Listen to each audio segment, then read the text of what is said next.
Good morning. आपण मानक नववर्षर हार्दिक अभिनंदन और शुभेच्छा शुभकामना। मुझे शाशुघर अच्छी आबे तो मुझे आपण मानक विश कर पार नी तो से सॉरी। तो जेहेतु ये जनवरी मंथ तो पूरा मंथ सारा आपन को विश करी। तो मुझे शाशुघर अच्छी आठ भात बसई आटा हूँ नेक्स्ट दिन जोटा कि मोर सुदशा व्रत हो तो आउ टिके मु खुशी अच्छी कहीं मो जा दियोरी भी आसुँच मो जा भी शाशु को शाशु मो जा शाशु को पूजा हेल्प कर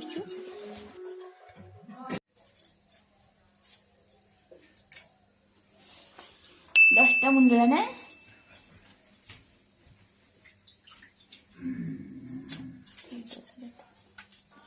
बे आम घरे मो शाशु और सुदशा व्रत करमे दुई जन मिसी पूजा हेल्प करचु। देखु मो शाशु किपरि पूजा करछंती एठी मो जा मध्य आसिकी एठी फूलरे सेटा को सजाउछंती। यहाँ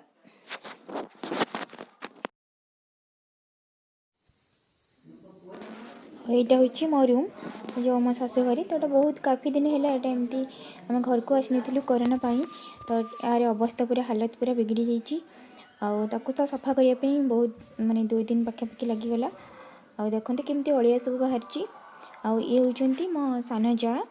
ये पूजा करने पूर्वर मो झी ये आम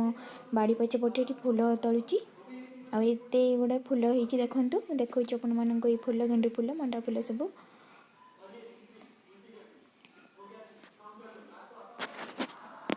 बहुत दिन पर मो जा मो दियर आसती बहुत खुशी अच्छी पाखापाखि 3 वर्ष है से आसी ना तो भी लॉकडाउन भी पड़ जाता तो से आस पारे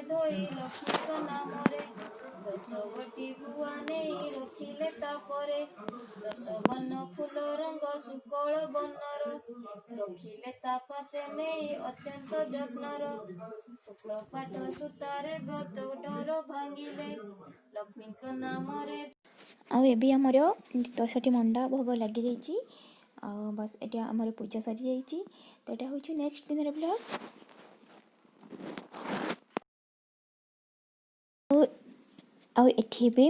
यहाँ शुक्रवार ये सब ब्लॉग मु नववर्ष पूर्व आपण मानक देखा जेते नववर्ष हो गला आपण मानक भिडियोटा नववर्ष पर ही आपण मानक अपलोड करुँची देखा तो यहाँ नववर्ष पूर्व तो मुझे शाशुघर को जाइली तो सुदशा व्रत पर शुक्रवार दिन से दिन आमर खई का भाजी तो मत बहुत भल लगे जो खई एक भाजापी तो सेठी मुझे खई का भाजुची देखते मुझे केमती भाजुची चुली रे।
आबे खई भाज सारे या पूर्व मुझे मुढ़ी भाजुली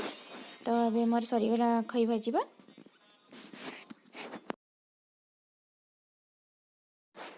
ये खई भाजा सरी जाइए रोसे स्टार्ट हो गला तो से चुली ही रोसे कर भजा गटे भाजुची सब आलू आ कदली सब मिसेक सब बाड़ी सब होता ये कुंदूरी सब तो आउ सब पनीपरिया काटिक रखी तरकारी करने तो मुझे बस जाइए पूरा चुली रोषे करने तो गाँव में तो मैंने काठर तो अभाव न था से चुली रोषे करते बहुत भल भी लगे।